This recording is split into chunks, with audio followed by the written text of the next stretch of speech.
Photoshop or Photoshop Elements. They both have that the cutout filter. And so what it does is it helps to unify the color and the value shapes so that you're not tempted to get out a little brush and start painting every little crack, which is what I used to paint years ago. I was got stuck on that. So this is just the original Photoshop with merely the filter. Now what you can also do is you can change the color palette. So here I've done that on this particular photo. It's a slightly different angle, the same concept with the cool, the greens, and then you can see there's a structure over here. So as a variation, you can, let's see, where is it? Oh, we can warm up the colors. So we can take this, which I've already photoshopped, and then you can add, adjust the colors so that it's a warmer, and then you can add a red bar, you can add color. So this is kind of the way I start thinking about what I'm going to be painting. Even this said, I never think any longer of using my photographs as a reference photo. They're typically inspiration photos, where I take this, I say, what can I do with the scene to make it more exciting and to make it more vibrant, to make it sing? That's my objective. Here's another example of another photo. This is along Highway 101 driving north from 156. You come across an old orchard with a barn and a single palm tree. So here's the original photo. And then here you can see I've manipulated the color, warmed it up, and you can see how the value and the color shapes have been combined in kind of a geometric way, which helps to simplify the color shapes for me as I'm painting, and also, again, prevents the little picky detail. I mean, if you want, you can always start with this and then come back and add as much detail as you like later on at the end.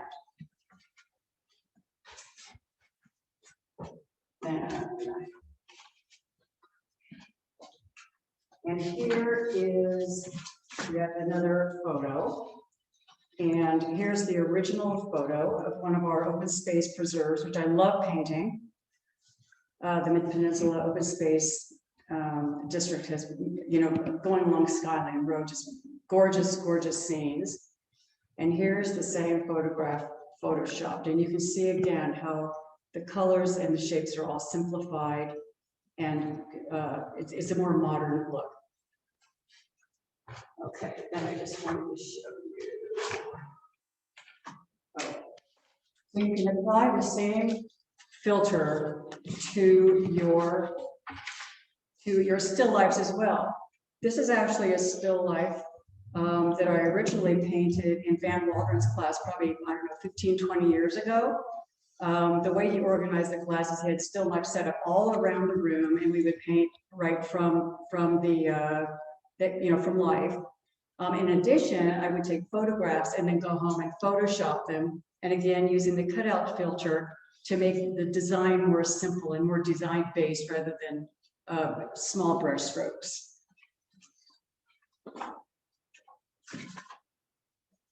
And here's one. I only have two more examples to show, so I'll be painting before long. Just wait.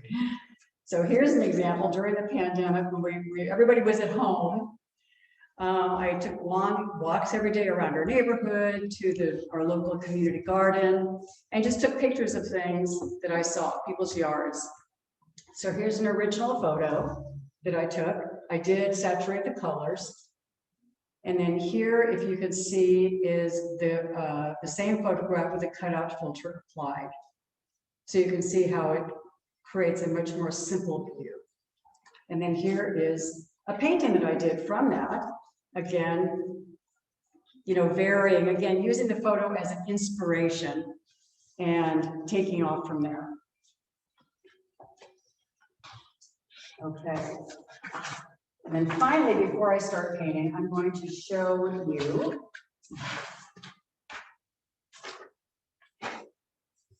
a photograph. This is Portola Pastures, which is along Arastradale Road. It's a place where people board their horses. It's a gorgeous spot to paint. I've painted up there at the top of their hill many times. So here's a simple photograph. Here's a Photoshop photograph, which, let me take it out of here. You can see I use these photographs liberally, and so the covers get all messed up. So here's the Photoshop photograph. And then I'm going to show you two examples of how I might interpret this. And this is what's nice about being an artist, is you can use artistic license to get any one of a number of different looks from the same thing. So here's a photograph I did, probably plein air, when I was up there at the scene. Sorry.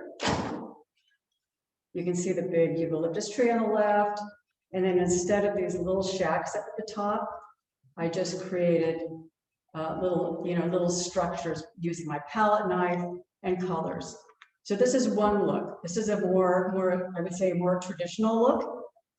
I didn't put the path into this particular one. There you'll see there's a little road up here.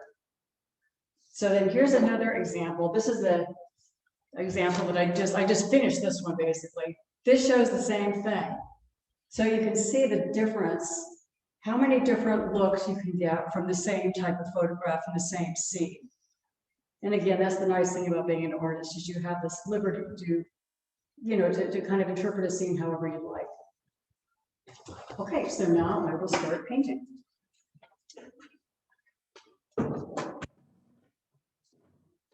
So the first thing, as mentioned before, I am going to be starting from my tone canvas.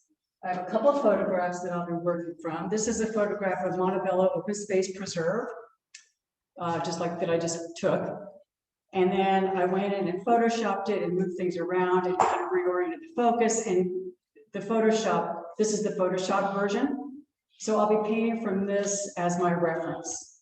And this again is a 12 by 36, so a 1:3 aspect ratio, which I like to paint a lot. Oh, and I forgot to say, if any of you have questions, either during the demo or after, please feel free to ask. I know that Jim, there's one of the artists is here monitoring the chat box. And so if anyone has questions, please feel free to ask in case I've forgotten to say something or curious about my approach. Absolutely happy. And if you think of questions after, just go to my website and please feel free to send me an email, ask me any question you'd like. I'm happy to talk about art. Can you repeat the location of the Atrascadero? Oh, if it's on Atrascadero Road, driving up Page Mill, past 280, you come to where Atrascadero picks up again. You go past the Atrascadero, I believe it's called the Pearson Atrascadero Preserve, and then you come to a corner, and just where Atrascadero Road turns to the left, on your right-hand side, you go up a hill, and it's called Portola Pastures. And that's where I've gone any number of times to paint. It's a wonderful scene, lots of opportunities and different views, etc. Thank you. You're welcome. Okay, so I have that here. So now what I'm thinking about when I lay out a painting, I'm thinking about engaging the horizontal, engaging the vertical, thinking about the movement of the eye across the canvas, and having a way into the painting. Also, as you know, you don't want to have anything right on the halfway mark, right? Thinking about this angle here, we have a strong upper left to lower right, so we want to have something to counteract. So I'll have a hill and go like that. I'm just going to come in and lay in these darks.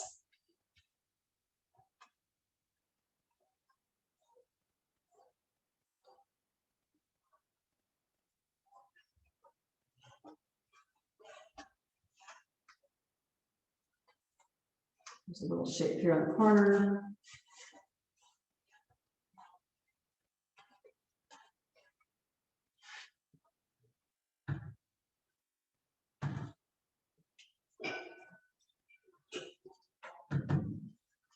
So I'm just going to show you also how I use it. I'll use a scraper.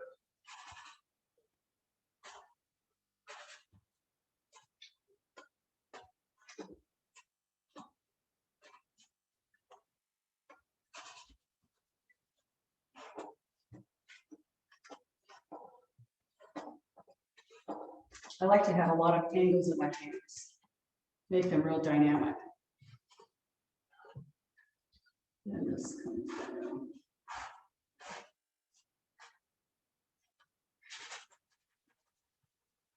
This is dark here.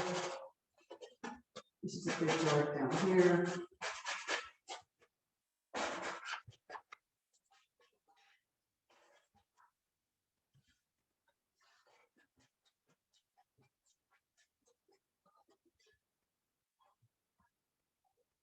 Oops.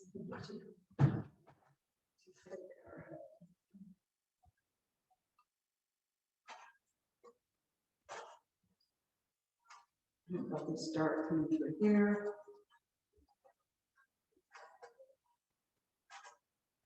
This is open here.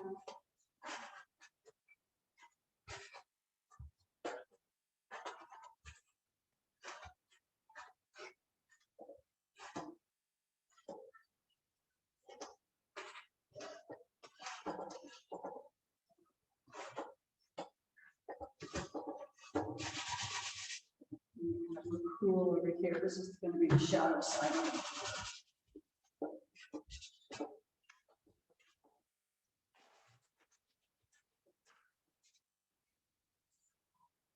Just a moment here, I'll show you how I use these scrapers.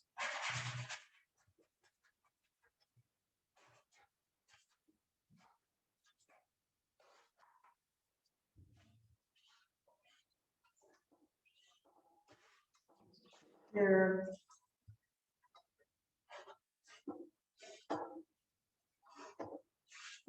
Then we have this upslope. Left all of that. Left to right, diagonal.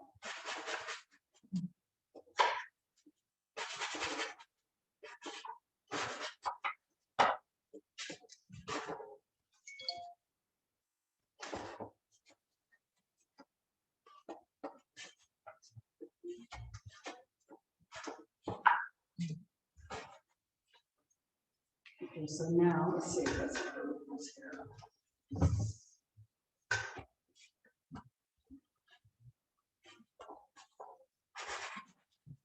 Painting for me is an iterative process, so I will start.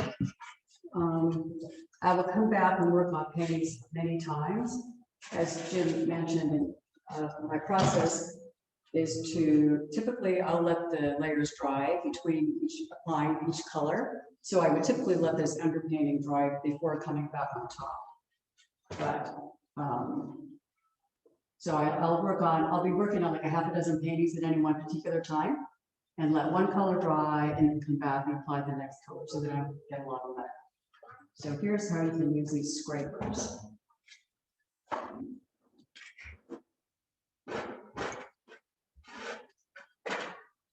You decide where you want to scrape. And I use these very frequently. It's way to get the line, the crisp edge.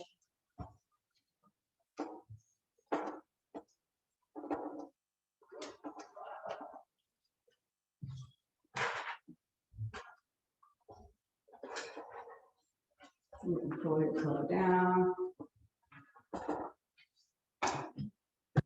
Let's see, a little bit too straight in there.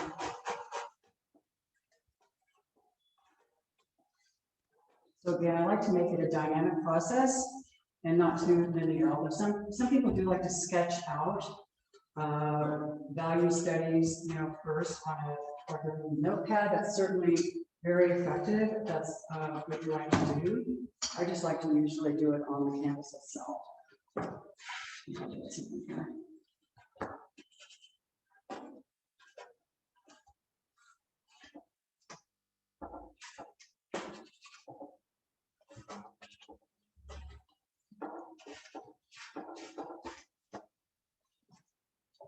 Okay, let's see how's this looking.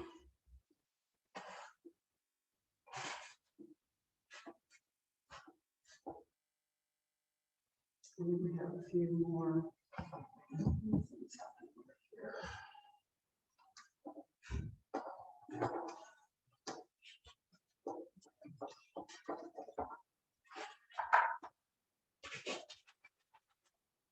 And then, of course, even after you get this laid out, you can always take a step back, take a photograph of it. Sometimes when you're seeing things in thumbnail form, you'll notice things that you would like to change that you might not have noticed when you're sitting on the canvas.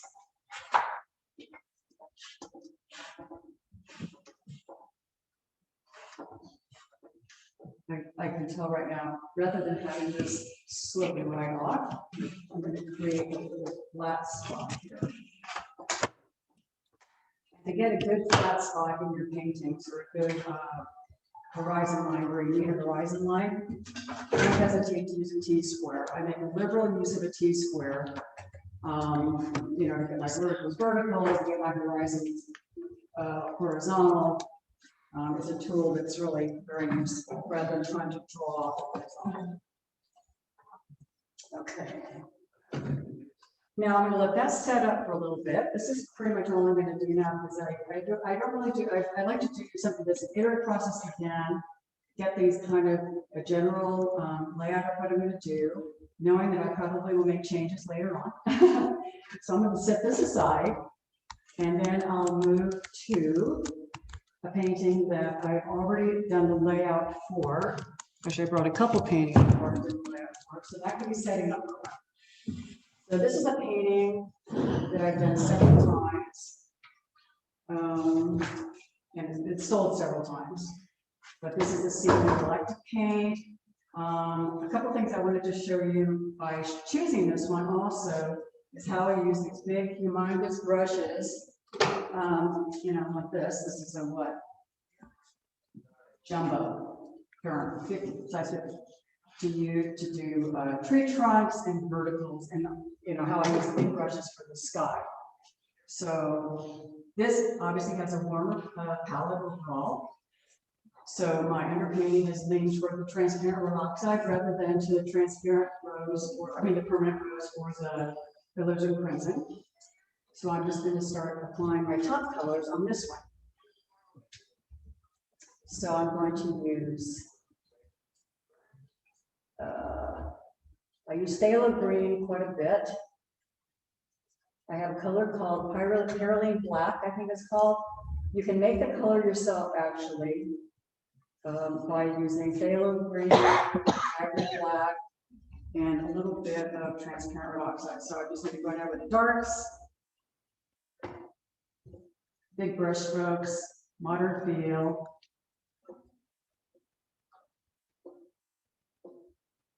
Not wearing too much. And then at any point, what's nice about these scrapers, you can always come in and scrape the color back. And what I do often also, like to paint a tree just as an example. I'll paint the solid form, then I'll come back. And this is the value of having an underpainting be dry. I'll scrape away for the trunk, and now leave space there, then I can come back and put more color on top of that.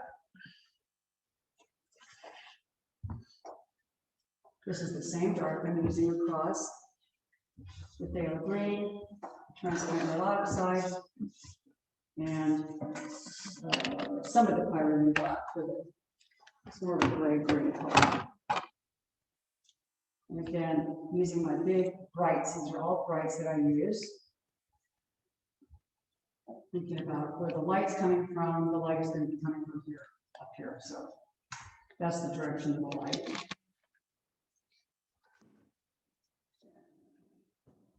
So you can see the light side. I brought two palettes here.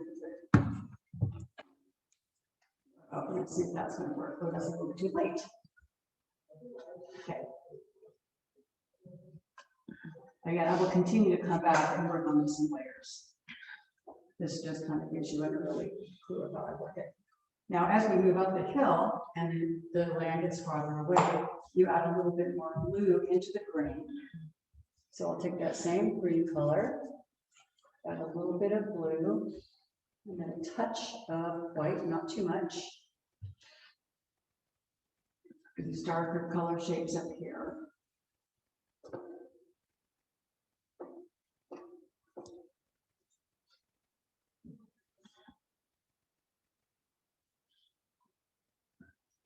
Again, keeping the square, the geometric shape of the brush, which again is just more of a stylistic preference. Too much white in that one.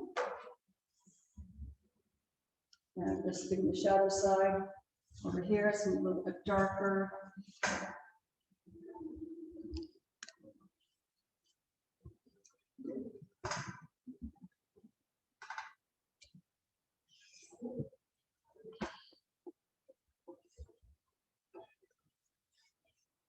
Some more green down here.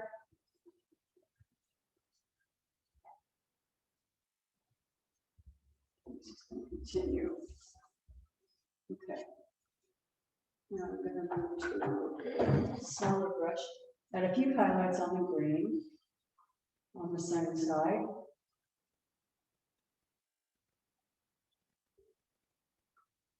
Has some great convenience colors. One is called green gold, and the other one is called. There's a green gold that is made by, I believe it's Rembrandt. A very good convenience color. So, and you can also make it yourself.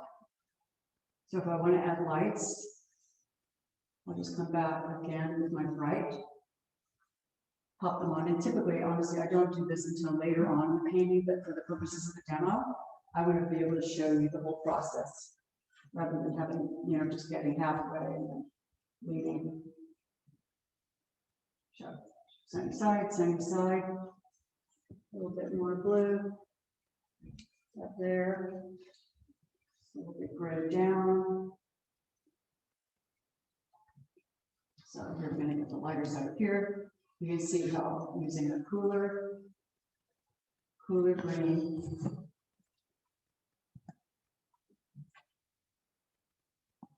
And also mixing the warm green with the cool greens.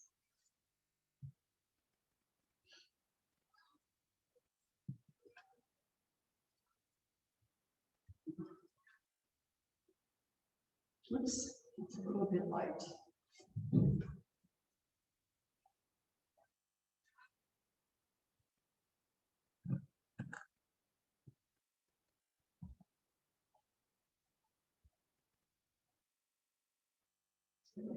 Now down here, I'm going to be having some rows of plantings. And what I found is that in working with the juxtaposition of green against gold, I want to be keeping the gold clean and not having a lot of green migrate into the gold. So what I'll typically do, and I'll do this for you right now, is I'll put in the soiled gold part, and then I'll put the green on top of it, and that'll keep at least the gold clean. The brush. I should tell you along the way also, for those of you who like a medium, I know a lot of people like liquid. I like this liquid glaze natural. It's non-toxic and it's made by Weber. It does everything that liquid does, but it's non-toxic. And it's much less, it has a much milder odor. You can barely smell it all, whereas liquid is pretty nasty stuff. Okay, so for my gold tones in this, I often will use a mixture of yellow ochre, and the brand of yellow ochre, white, and transparent red oxide that I use is called Classic Artist Oils, made by a company called Triangle Coatings. They're in San Leandro. They make, it, from my view, the world's best white. They make a wonderful transparent red oxide that it doesn't have any grit. It's real smooth and transparent. And their yellow ochre is just the right color. It's it leans toward a gold ochre color, but it's available in large quantities. And these colors I typically will buy, like the white, I buy in a gallon size. The transparent red oxide I buy in quarts, and the yellow ochre tends to dry out real fast, so I buy those in the big tubes. Okay, so now I'm mixing my yellow ochre, and then Indian yellow is another great color too. So now I'm just going to start on the color of the ground. So, and I've got this indicated here, so I know where I'm going.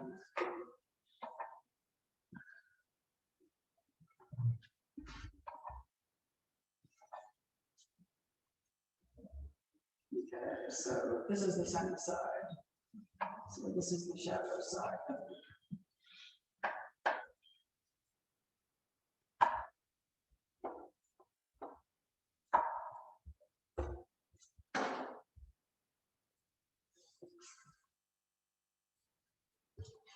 Now we'll come in a little bit of that yellow medium, a little bit of white to lighten up the light side of the planting area.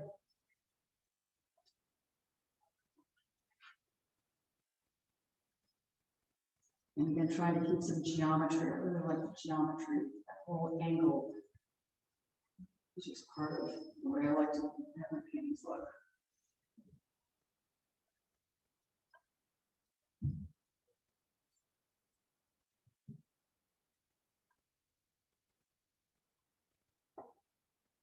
So again, if anyone has any questions, just feel free to ask.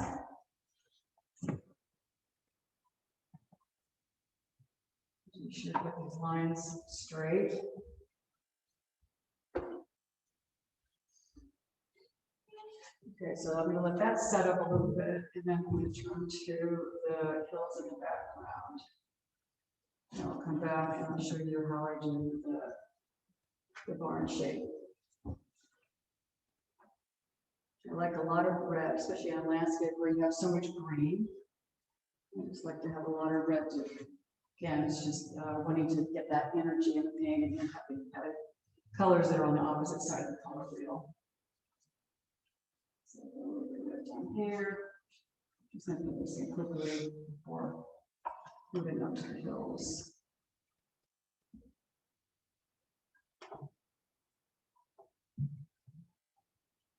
Okay, we'll go to the hills. Big block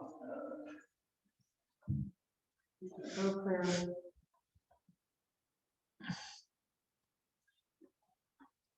Another color that I really like in these days is called Winter Yellow Deep. It's kind of, it has an Indian yellow type of appearance. I'm just going to have a lot of paint. So as I do this, I'm mindful of the shadow side, the sloping this way and the light coming from up above.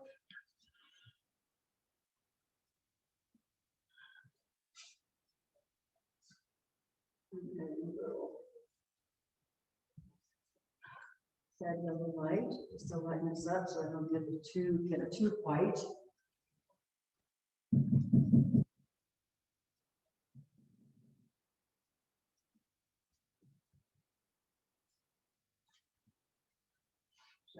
This hill, a little bit light. Tower.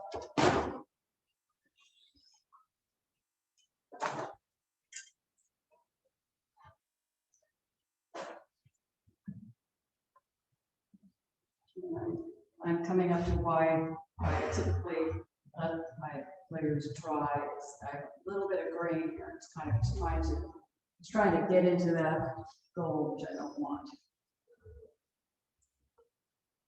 Apply more red.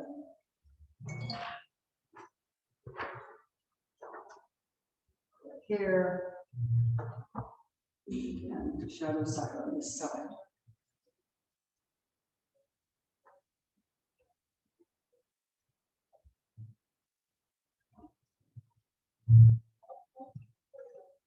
And then what I will typically do when I'm working at home, I will let all these initial layers dry, and then I'll come back and add the lighter colors on top, so that I don't have a lot of them combining right out. I just want them to be combined. So.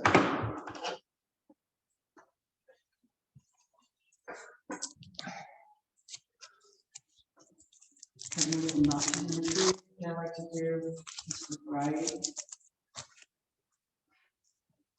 And again, to learn that geometric form.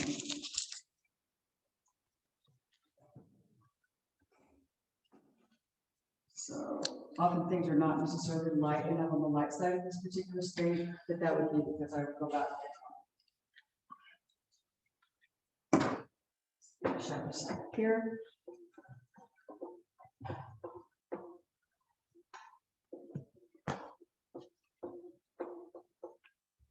This is the light side.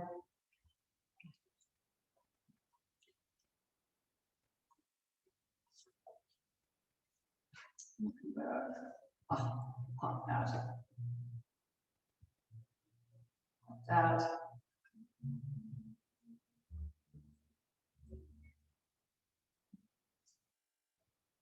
So actually at home to do any a painting like this one, I would typically be working on it off and on for a period of probably a week or so. I don't usually just do them in one full swoop. Unless painting plein air, which is a different type of process.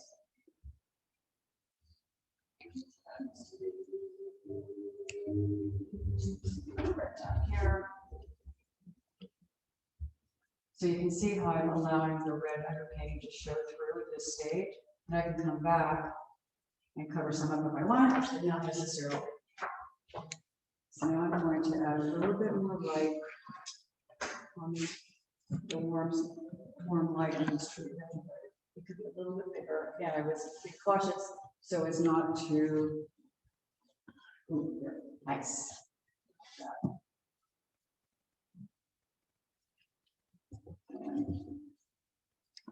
I'm going to paint right across where the line is going to be, because I did want to show you how I do structures.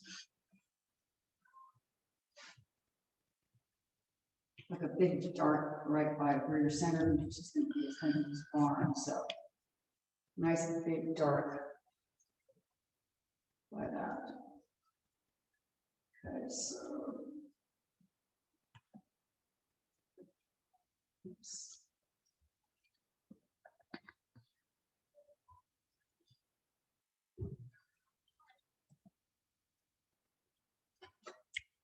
Okay, so the way I do structures is with a palette knife.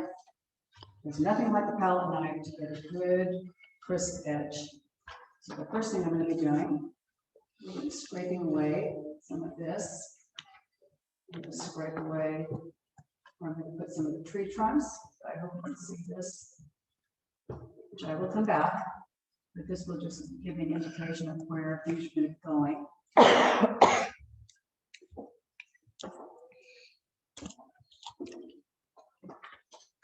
All right, then I've already done this one here.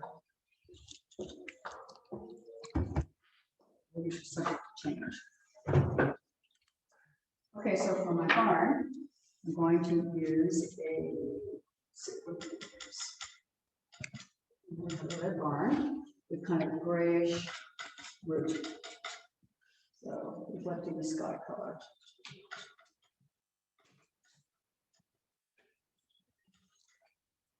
I do have some, I do use occasionally Payne's gray, but I don't know, I usually just like 6, 7 grays. This is going to be just a little bit warmer, a little bit more white.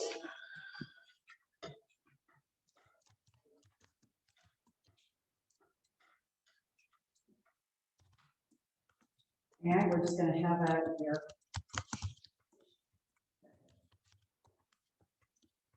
I'm going to take a few times to get it on as much paint as you want on. Turn, if you can stand a little bit more so they can see it. Got it. Yeah, I understand. That's one thing about painting in front of the camera. You're kind of standing there, right? Yeah. Mm-hmm. Okay, so here's the light side of the roof. The red roof just fine.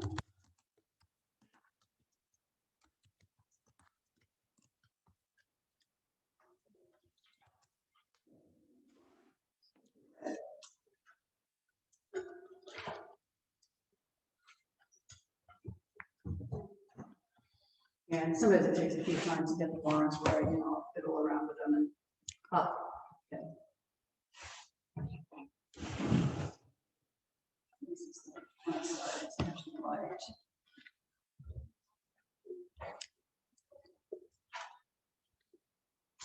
and put a shadow. Usually use like a transparent red oxide, just like that. And get a fresh look, and I'll come back in with get that nailed down.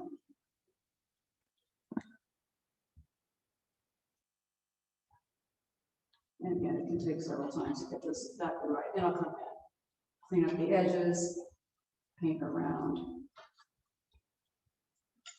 And I have a little structure over here too.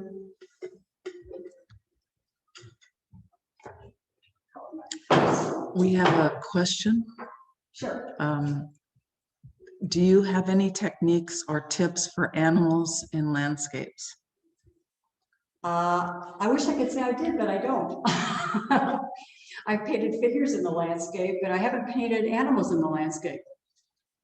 So I wish I did. I suppose it really depends. The answer to that question really depends on if you're trying to have an animal in a landscape as a, you know, walking with a figure, as a small figure, or if you're really trying to make the animal the focus of the painting. So, well, I do have one. I mean, I can show you this painting right here. You can see it. I don't know. I kind of don't want to take it down. You can see it's a cow. It's a cow in a landscape. It's a real modern landscape. I have a red barn in the back. And just honestly, this is just a simple palette knife stroke in the overall shape of the cow, with the cow grazing. The painting is called Grazing Solo. But again, you can see how minimal it is. This orange is actually the underpainting. I just put the green on top with a distant red barn and then the single cow. But again, that was not trying to be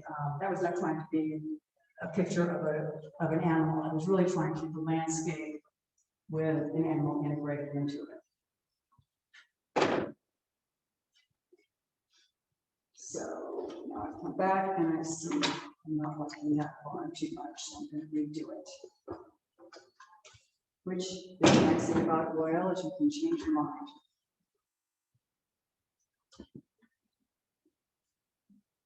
Okay.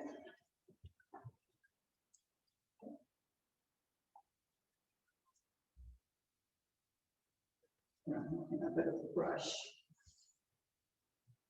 This that I'm painting on today happens to be a cradle panel, and sometimes it can be a little bit stiff using a knife, so it's going to be, and this is just going to be super geometric, which is how I want it anyway. Okay.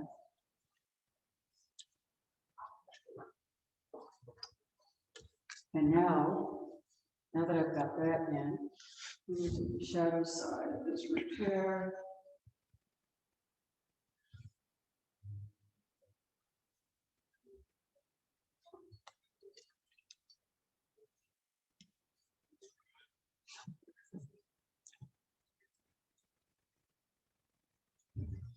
The shadow side underneath the box, and it has some shadow.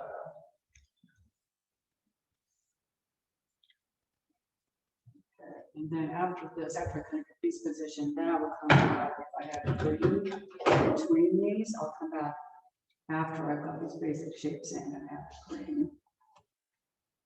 Again, using these brights. The brushes that I use are either Utrecht Tuscan series brushes or Rosemary Evergreens, short flats.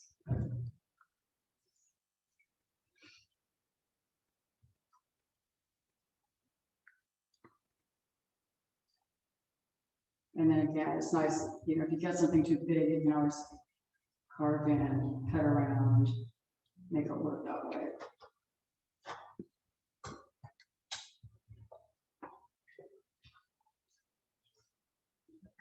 Pop this red up here. Oh, okay, that's the way I like it. And then have little pops of red along here, just to liven the thing up. And now I'll come back, now that I've got this kind of set up a little bit.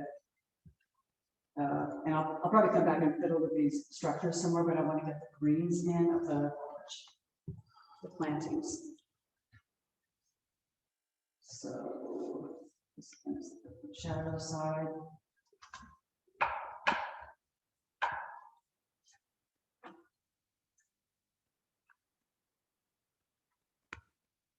Come with a little bit of darker green.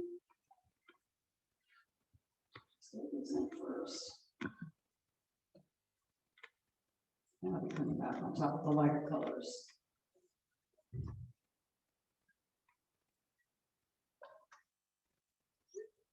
And perspective.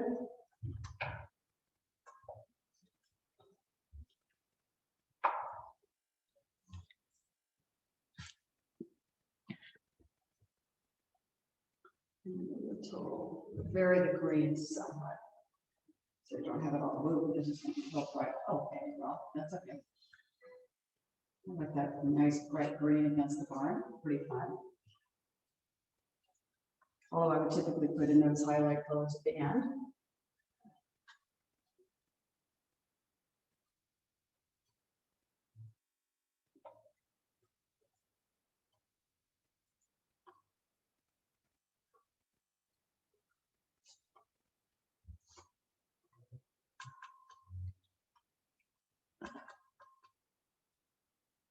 And a lot more yellow, up on the side.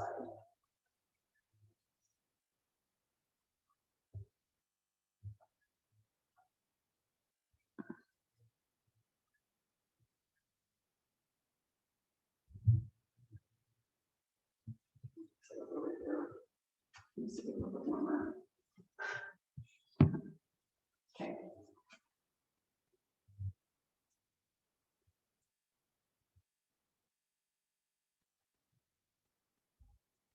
So you can see how I use the direction of the brush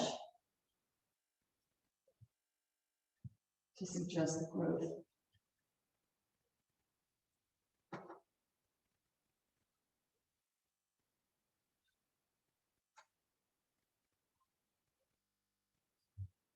So just as a little time check, I'm going to work on this for about 10 more minutes and then take a 5-minute break.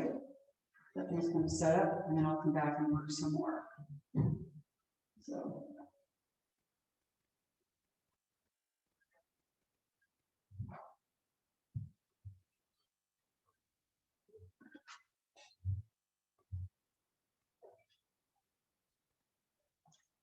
And as you come down toward the bottom of the canvas, the brush strokes get bigger and less distinct because you're trying to draw the eye up into the scene.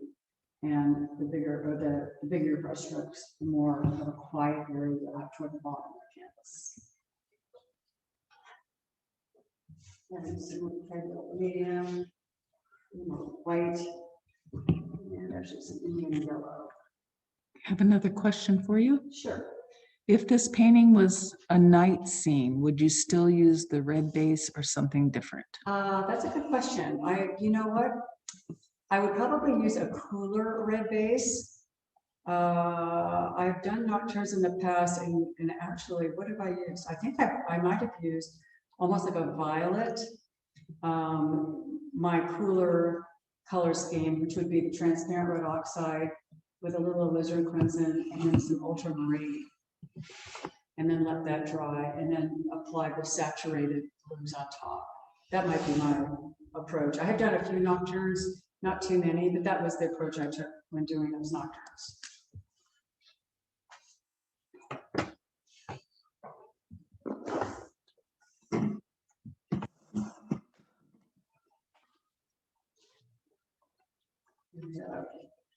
I'm gonna overlap things a little bit.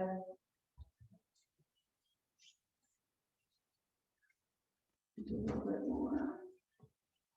This color. Yeah. Winter yellow deep. And I just kind of like balancing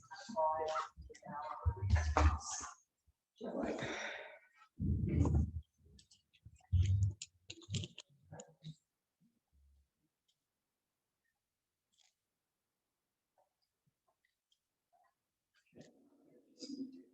Big strokes. It's covered.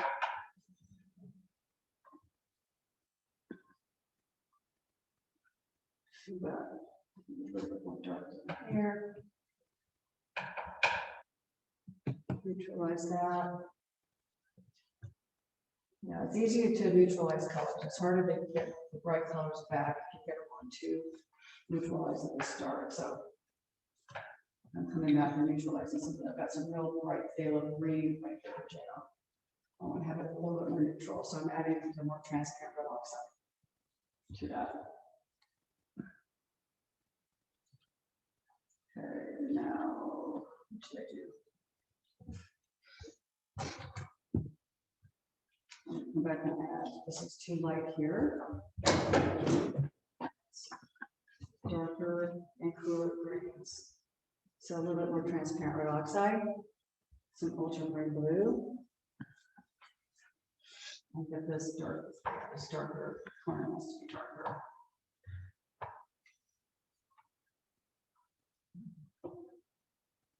Again, so that you have a threshold to go across, you know, like when you're painting.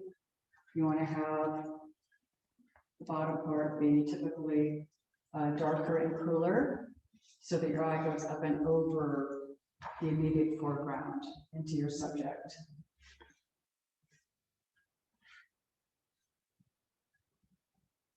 It's too light.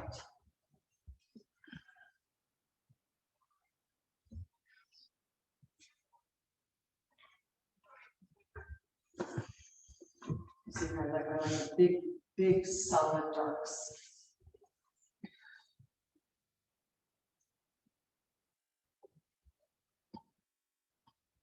And especially right around the center of interest.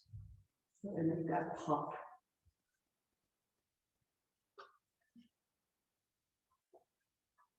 And I'm going to do a little bit more, and then we'll take a break, and I'll come back so this can kind of set up a little bit. Before I do that, though, when I finish doing this hill shapes.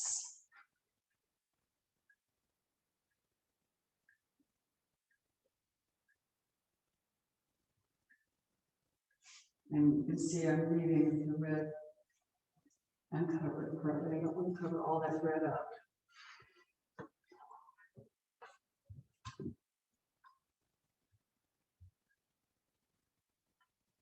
And then this over here, since it's at the edge of the canvas, I want to have it toned down a little bit so it doesn't grab your eye and leave you off the canvas because I've got quite a bit of contrast there. So I'll soften that. I'll get the pops of color in there.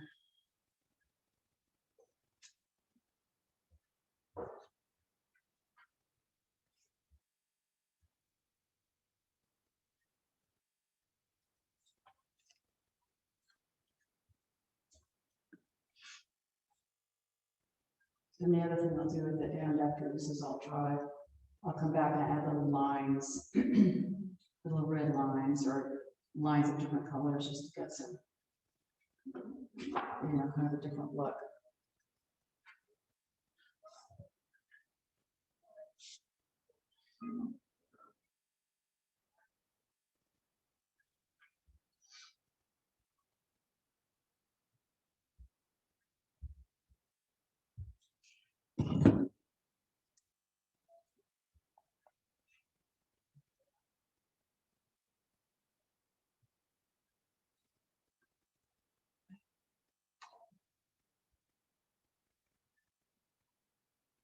And I add little pops of color too.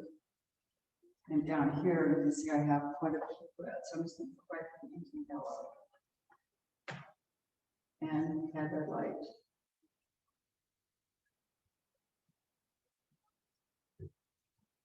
It's really hot down here. Because it's the plane where the center of interest is located.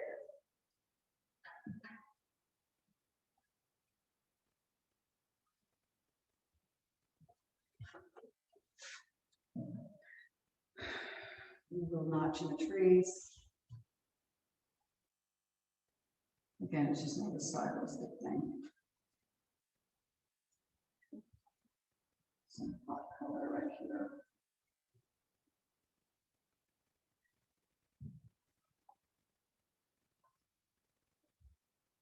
I'm going to take a break and then I'll come back and do the sky.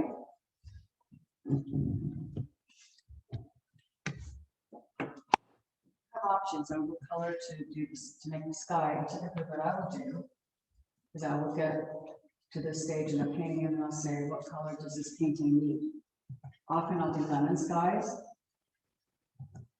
See how I'm using the edge of the brush, create little angled strokes. Feel like doing. Okay, I think I'm gonna stop right here. We'll take a little break and now I'll come back.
Okay, there we go. Perfect. Okay, welcome back, everyone. Now I'm gonna put some more white paint on my palette here, because I just about run out. And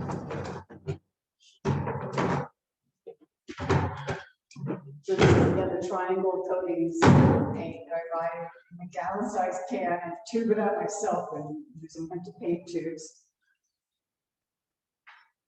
It winds up being very good value, you know. I'm always, since painting pretty much full time, I'm always looking at the price per milliliter. So by buying it in a gallon, it's a good value. Okay, so now I'm going to lay out the sky. So for that, I have my humongous brush.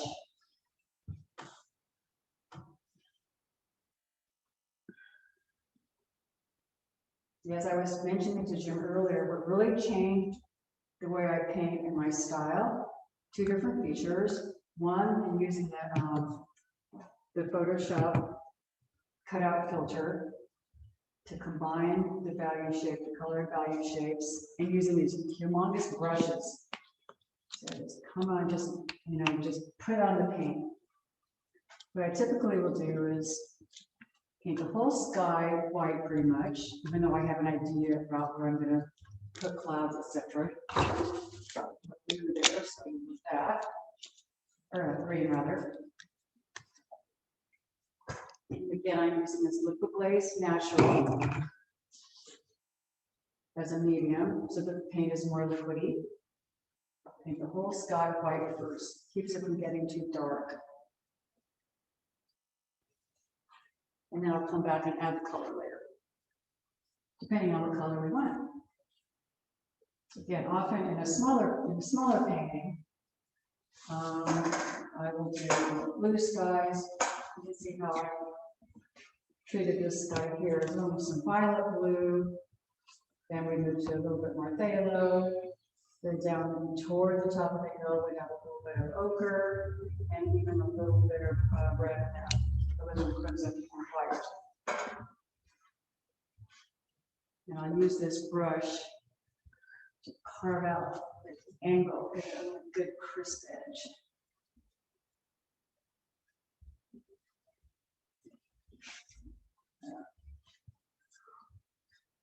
More white, more medium. And leaving the red around the edge of the trees in case I want to come back and accentuate that later. It's always easy to come back and cover it up, but it's a nice transparent red, so I'd like to try to keep that and then decide later if I want to use it.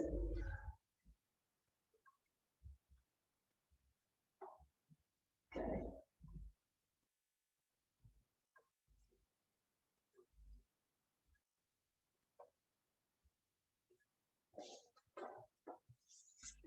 And I'll show you how I do angles of the sky. Rather than having a completely flat sky, I always like to have something happen, even if it's something subtle like this, these cloud shapes. And just if they're not in the original photograph or scene, I just make them up. Just to have a little bit of dynamism in the sky. So then I like to put little notches that kind of suggest a vertical form in the trees. Oops. And it draws your eye, gives it a little bit of attention without being a big shape.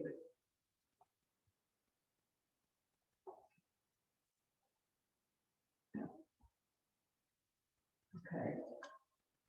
So now we'll go for some color in the sky a little bit. Starting out with ultramarine and white for the left-hand side. Very pale. Maybe a little bit more color.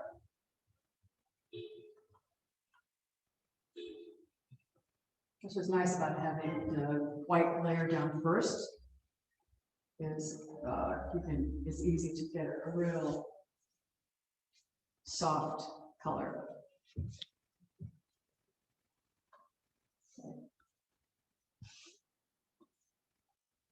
And often what I'll try to do is have the sky, even though this is the lighter side over here, I like to have the cooler come down to the landscape to try to keep your eye inside the canvas instead of wandering off. So that's, now I'm going to add a little phthalo blue. And we're going to move to that color. And I'll put some of that inside. Oops, got to get it blended here.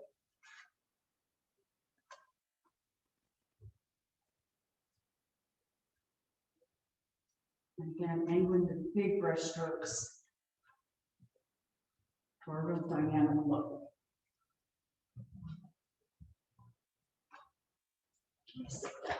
Oops.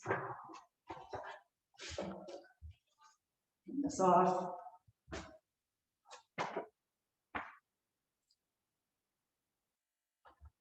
So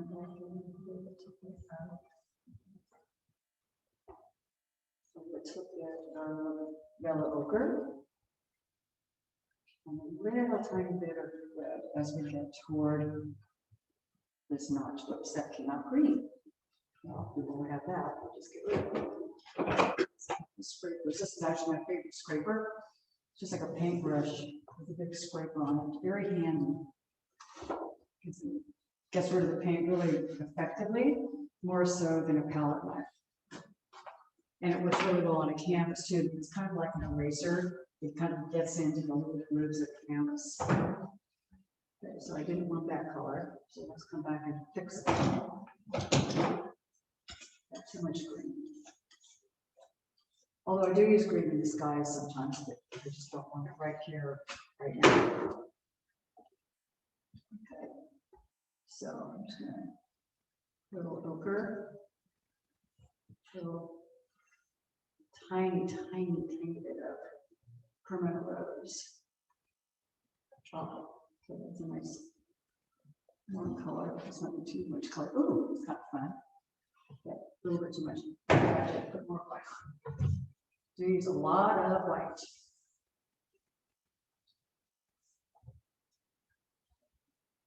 A ton of on there.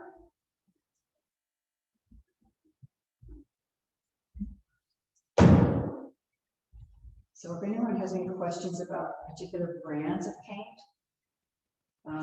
feel free to ask. I will say that I do like to have a transparent in each color. So for yellow, I have Indian yellow. Red, I have permanent rose, alizarin crimson, and a color called, I think it's called Paragon red, which is a warmer, transparent red. For green, well, and of course, transparent red oxide. For green, I have phthalo green. For blues, see how I'm using the angles of this brush, how fun this is to get activity in the sky. And that wasn't intentional, but maybe it's going to be okay.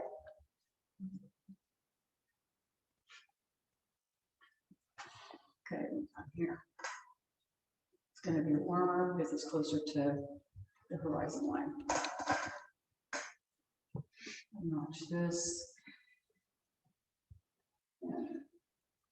And when I'm probably at home, I would come back, I would let this dry, come back, put big hunks of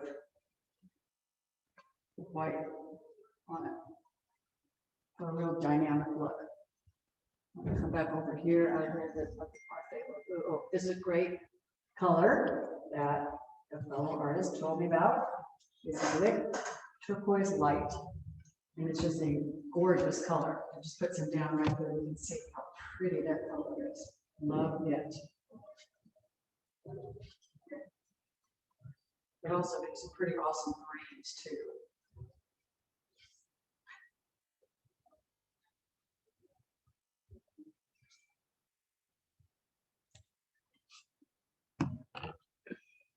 Okay, so let's have a little more color here. Color here. Oops. Now there, I got a little bit of green. It's actually okay. It's just close enough to it. Rising line. Okay, now. So again, my process is really iterative. A lot of times I'll just put something down without really worrying about it. And then just seeing how it works and kind of let the surprise. You know, they talk about happy accidents. I kind of just like to let the painting evolve. So now I will come back. Oh, I didn't show you the way I do tree trunks, which I wanted to show you today. So I took my big brush. This again is one of the Royal Line Nickel. Is a size down from. Get this is a. I don't know what size they are. Anyway, they do a variety of different big sizes. So I like to use the big brushes. So I take the transparent red oxide, quite a bit of medium, and then a little touch of red at the top, and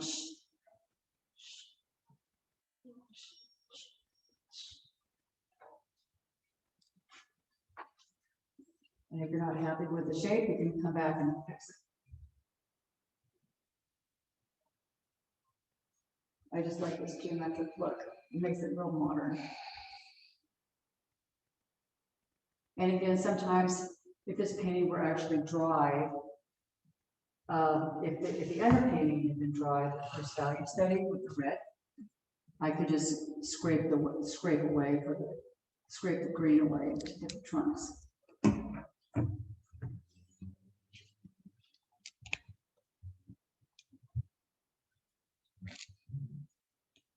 The other thing I like about using this tool is that it introduces some line into the composition.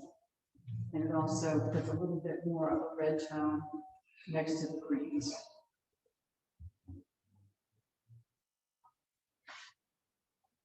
So now I'll just come back and add a little bit more touches of the reds.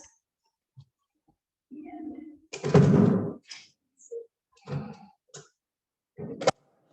brushes for that, small brushes. So I'm going to use the Utrecht Tuscan series brights. And then these are the Rosemary Evergreen short flats. And these are the Line Nickel. I've used many different brushes over the years. And have kind of finally got to my favorites.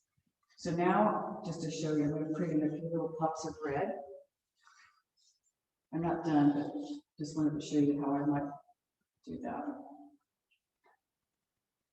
Where do I want some? Get some down here. And when you have a color, you're going to kind of integrate it across the canvas. You don't have just one spot. Now come back and I will touch that up later, but let's see here. I want to have a big hitter of red. I'm just on the barn here.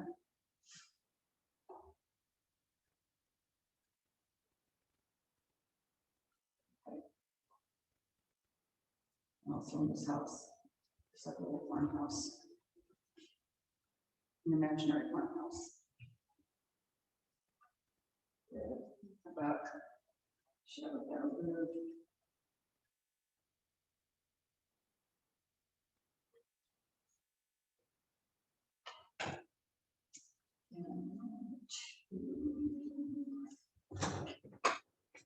Scraper, scrape this back a little bit, soften that edge.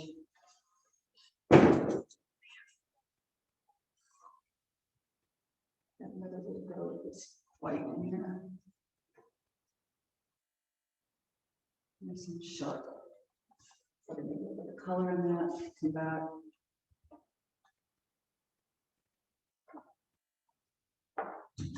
Nice thing about oil is you can come back and paint around.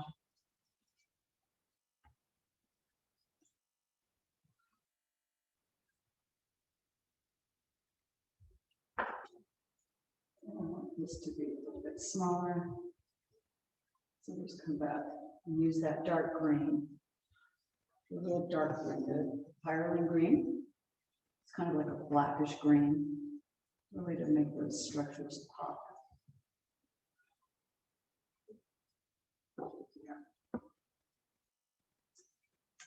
Okay. Around these tree trunks that I created.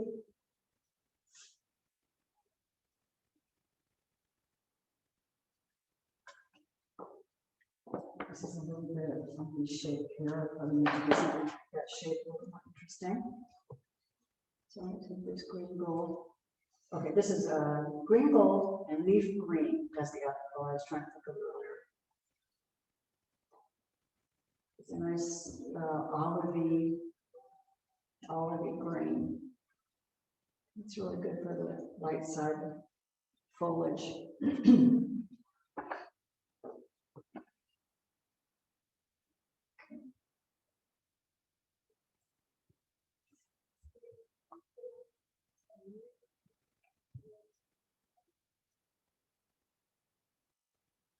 That's better. Then I'm gonna put a little sky right in there. Or if it's going to be a drop of red, this one's going to be. I like to put little pops of red, different places in the painting. Often where there's a change in value in the green, just for some excitement. So we're down here.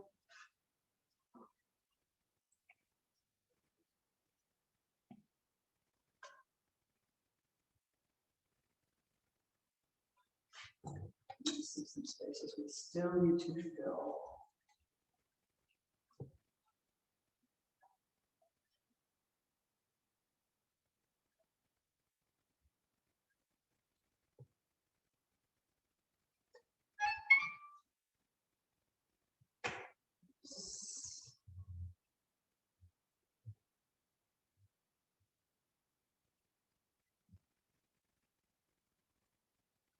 Now that was kind of a happy accident because I dragged a little bit of the gray into the yellow, but I kind of like that actually.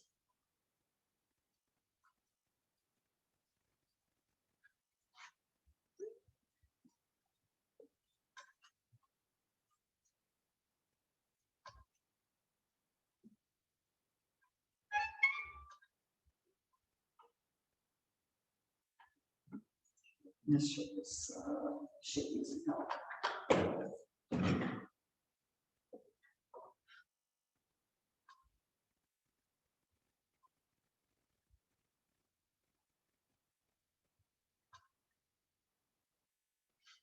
This is a little bit, needs to be cooled down a little bit. Since it's behind, let's just make that all green color. And this is the brighter green.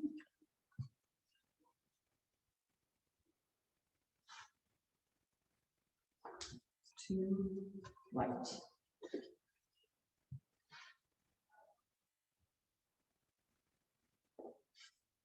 Still light, but nice thing about oil, it's all fixable.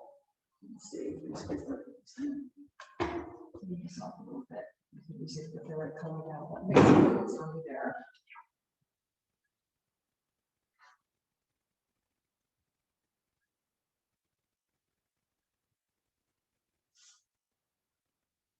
Iron black. Nice dark. Much.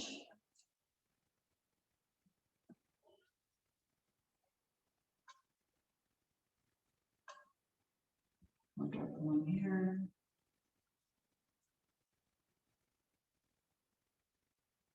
And a little bit light on this right side. The sun's good out right side.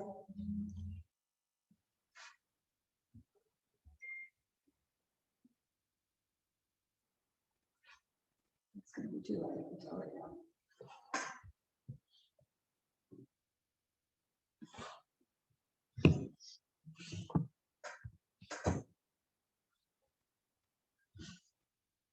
And kind of come back a little bit. A little bit in front.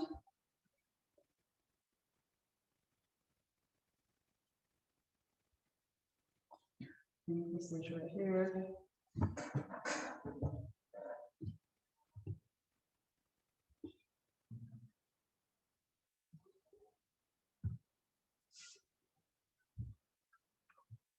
So then, what I will be doing at the end.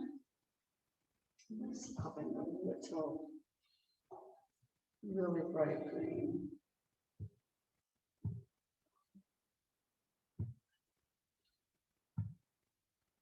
Just gonna pop this in here. There's an overlap.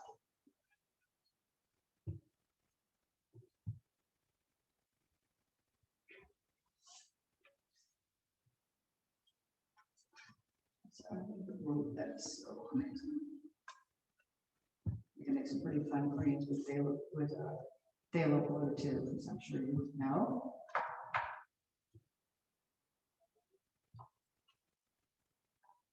So from here, what I would do, again, letting this dry, but just for the sake of demonstration, I'm going to show you kind of what my next steps would be. I would come around these shapes, clean up edges.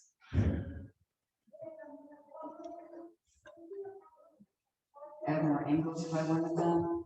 Making this more angled strokes or crossing strokes. Adding a few little sky holes, pops of brightness. Then I dip them in at the end and add red on especially on a landscape with a warm color. I like to have the red showing up all over the canvas, not just in one spot.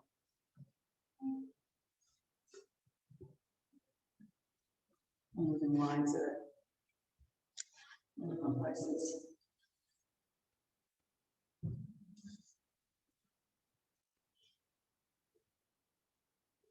Pops of, because I've got this red center mental, so I'm going to show it up it throughout.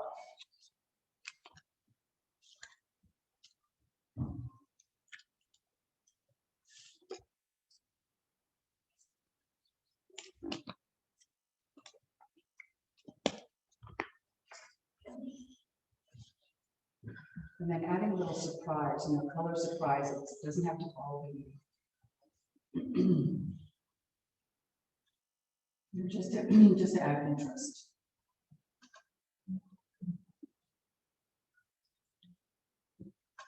Let's move on there. This is going to come off. That's going to come off. So these are Royal and Langdon Gold clay scrapers. This one here, I believe, is a catalyst. It's got quite a bit of paint on it, so I can't really tell. This is catalyst, and the other, this is also catalyst, as is this one, which I just bought. I haven't even used it yet. Princeton catalyst series. These rubber light scrapers, they're great.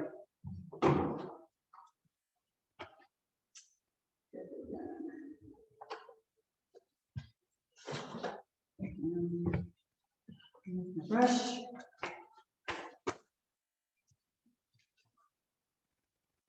This is right there.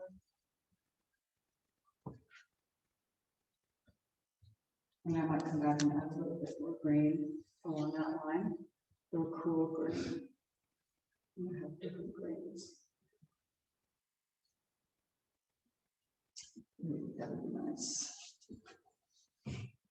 Ooh, see how you can add a cool green.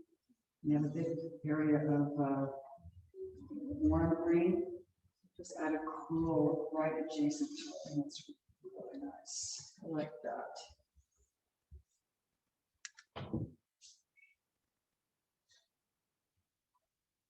There, and especially because we have blue in the sky, we want to have little pops of blue or bluish green down in the landscape itself.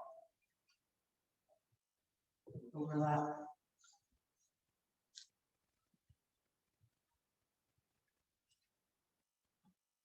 A little bit of watercolor. That's a little bit too late.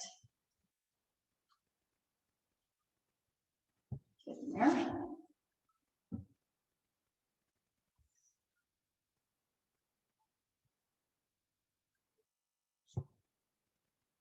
With that little pop of red there, I like it.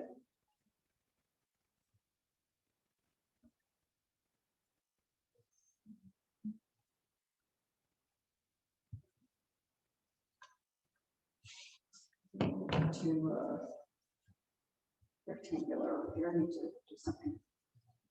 Alter that shape a little bit.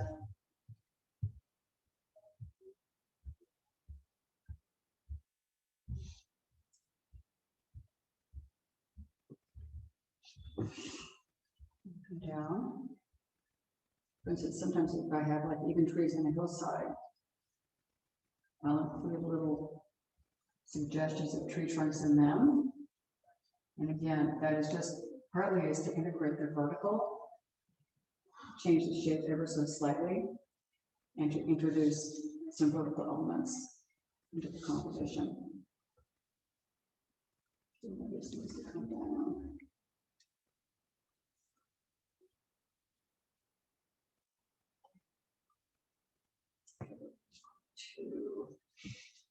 Now, these are just kind of the details. And again, I'd be doing this after everything is dry, so it wouldn't be quite so. I wouldn't have so much blending of colors as I'm having here, but I'm going to show you the start behind here.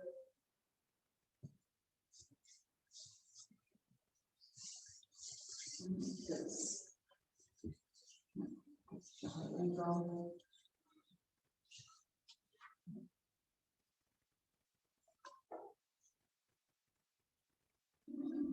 That shape is still not.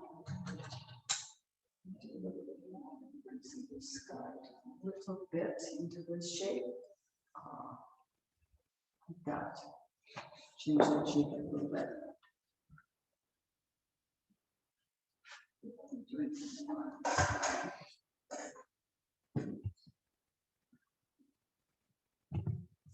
I kind of like having a geometric. I know it's not realistic, so-called realistic, but I just like having some geometry. You know, it's an organic shape. I like to interpret it in a more geometric way.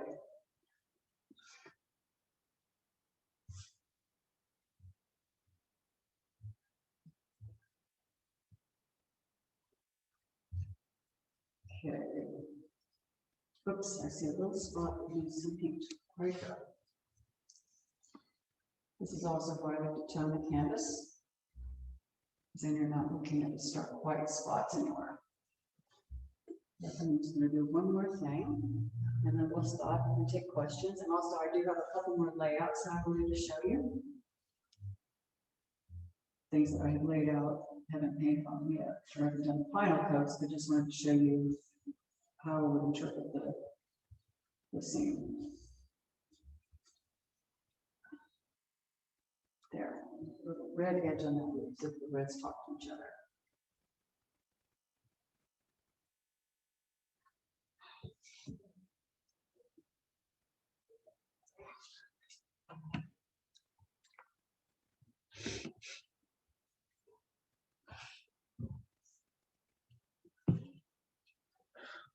It's always a little details that get you in the end, right? It's the tiny stuff.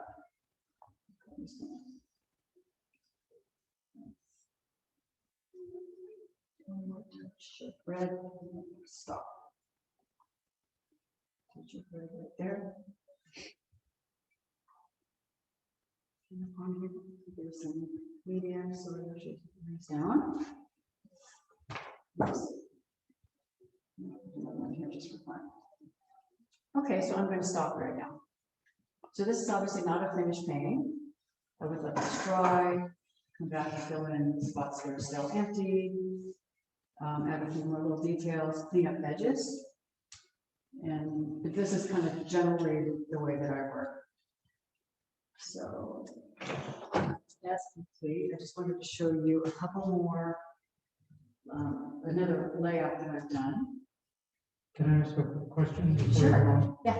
The teal in the middle ground Huh? has a dark line on the top of it. Right. Is that to represent bushes or trees or just Let's see, which line are you speaking of? This line right here? that line right there? Yes. Well, sometimes I actually, what I would probably do with it, this is more on the shadow side. It doesn't, what I would probably really do is come back over that and make it a warmer red color. Okay. But because this paint is wet and it's green, Sure. if I do it now, it's gonna be a complete mess. Sure. Which is also why I've learned the value of painting in layers, because then I can have that, like on some of these paintings on the wall. I mean, for instance, that one, Uh-huh. if I had not allowed those, is there a way to show that painting? Just because it just illustrates. If not, are you seeing it?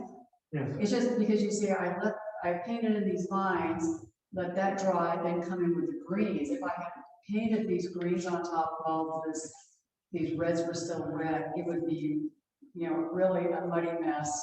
Here again, in this painting, this shows some other things, other techniques that I showed you a little bit, is using these big, huge brushes sideways for the tree trunks. And sideways for trees, actually, like pine trees, I'll often just paint them sideways.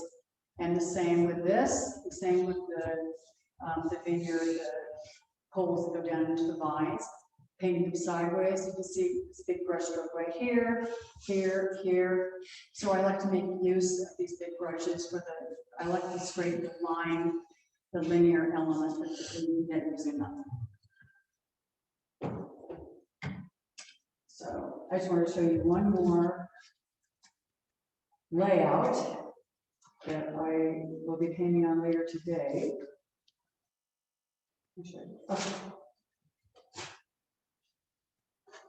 end up wearing a lot of paint. So here is Crystal Springs Reservoir, where my friends and I have been painting any number of times. There's, and actually I have photoshopped these, it's hard to tell though. But again, since they're inspiration photos, I don't paint strictly from the photo. I use elements in the photos to get the results I want. So here was one painting, which I painted this scene a bunch of times. Here was one painting that I did, using elements, using this line here, and then a little bit of that one as a counterpoint, focusing on these warm, this was a summer, photograph taken in summer. So we had some gold on the hills, which I just really punched up. I didn't use any of the green in the foreground.